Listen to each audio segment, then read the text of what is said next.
മലയാളികൾ എല്ലാവരും ഓണം തിരുവോണം ആഘോഷമാക്കാൻ വേണ്ടി അവസാനവട്ട ഓട്ടത്തിലാണ്. സദ്യവട്ടങ്ങളും പുത്തനുടുപ്പുകളും തിരുവോണ പൂക്കളും ഒക്കെ തേടി കടകമ്പോളങ്ങൾ കയറി ഇറങ്ങുകയാണ് ഓരോ കേരളീയരും അല്ലെ. ഉത്രാടപ്പാച്ചിലിൽ നിരത്തുകളൊക്കെ ജനനിബിഡമാണ്. അപ്പോൾ തിരുവനന്തപുരത്തെ ചാല മാർക്കറ്റിൽ നിന്ന് നമുക്കിപ്പം AK സ്റ്റെഫിൻ ചേരുന്നുണ്ട്. സ്റ്റെഫിൻ, ഓണക്കാലം അല്ലെങ്കിൽ കൂടി ചാല മാർക്കറ്റിലെ തിരക്ക് നമുക്ക് അറിയാവുന്നതാണ്. അപ്പോൾ നാളെ തിരുവോണമാണ്. അപ്പം ഉത്രാടപ്പാച്ചിലിന്റെ അവസാന ഘട്ടത്തിലാണ്. ചാല മാർക്കറ്റിലെ വിശേഷങ്ങളൊക്കെ പറയൂ സ്റ്റെഫിൻ.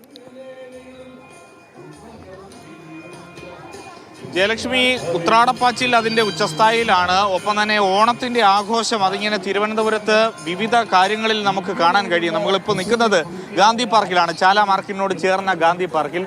ഇവിടെ സർക്കാരിന്റെ ഓണാഘോഷ പരിപാടിയുടെ ഭാഗമായി ഇങ്ങനെ കഥാപ്രസംഗം നടക്കുകയാണ്. അത് കാണുന്നതിന് വേണ്ടി ചാല മാർക്കറ്റിൽ നിന്നും സാധനങ്ങളൊക്കെ വാങ്ങി അതിനുശേഷം ആളുകൾ ഇങ്ങനെ ഗാന്ധി പാർക്കിൽ വന്ന് വിശ്രമിക്കുന്നു. കുട്ടികളുമായി വരുന്നവരുണ്ട്. ഇപ്പോഴും നമുക്ക് ദൃശ്യങ്ങളിൽ കാണാൻ കഴിയും എത്രമാത്രം തിരക്ക് ചാല മാർക്കറ്റിലുണ്ട് എന്ന്.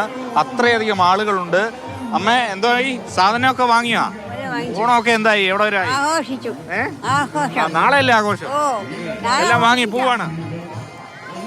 അങ്ങനെ ഏതായാലും ആളുകൾ ഇപ്പോഴും നമുക്ക് നോക്കിക്കഴിഞ്ഞാൽ കാണാം, ഇടതടവില്ലാതെ മാർക്കറ്റിലേക്ക് ആളുകൾ ഇങ്ങനെ വരുന്നുണ്ട്.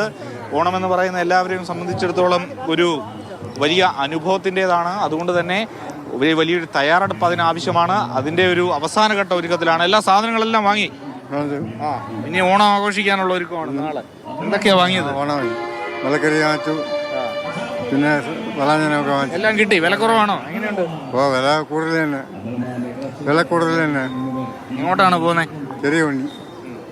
ഓക്കെ, അങ്ങനെ ഏതായാലും ഓണാഘോഷത്തിൻ്റെ ഒരു ഓണാഘോഷത്തിലേക്ക് എല്ലാ മലയാളികളും അങ്ങനെ കടക്കുകയാണ്. ഏതായാലും ഉത്രാടപ്പാച്ചിൽ ഇപ്പോഴും തിരുവനന്തപുരത്തും ചാല മാർക്കറ്റിലും എന്തായാലും നമുക്ക് ആ ദൃശ്യങ്ങളിൽ കാണാം. എല്ലാവരും അവസാനവട്ട ഒരുക്കത്തിലേക്കാണ്, ഉത്രാടപ്പാച്ചിലാണ്. എന്തെങ്കിലുമൊക്കെ സാധനങ്ങൾ വാങ്ങാൻ മറന്നു പോയിട്ടുണ്ടോ അല്ലെങ്കിൽ എന്തെങ്കിലും കൂട്ടിച്ചേർക്കാനുണ്ടോ അല്ലെ? എല്ലാവരും ആ ഒരു തിരക്കിലാണ്. നാളെയാണ് തിരുവോണം. തിരുവോണത്തെ വരവേൽക്കാനായിട്ടുള്ള തിരക്കാണ് നമ്മൾ ഈ നിരത്തുകളിലൊക്കെ കാണുന്നത്.